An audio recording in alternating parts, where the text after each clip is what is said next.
ছোটোবেলায় মায়ের হাতের ডালের বড়া অনেক খেয়েছি। সেটার টেস্ট যেন অন্যরকম ছিল।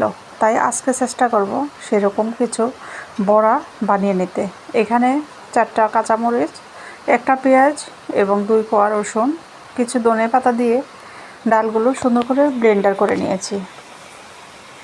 এখন দিয়ে দিলাম লাল মরিচের গুঁড়ো, হলুদের গুঁড়ো, ধনিয়া জিরার গুঁড়ো, স্বাদমতো লবণ দিয়ে সবগুলো ভালোভাবে মাখিয়ে নেব।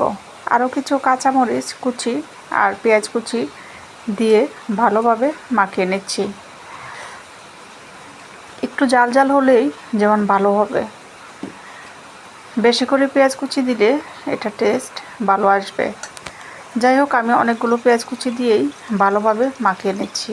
এখন অল্প তেলে বড় বড় পিস করে সুন্দর করে এই যে একটু চ্যাপটা চ্যাপটা করে বানিয়ে নেব।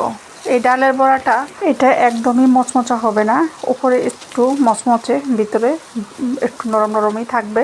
এটা খেতে দারুণ মজা। বানিয়ে দেখতে পারেন, গরম ভাতের সাথে কিন্তু দারুণ লাগে। এটা মাঝে মাঝেই আমরা খাই, তাই আপনাদের সাথেও শেয়ার করলাম।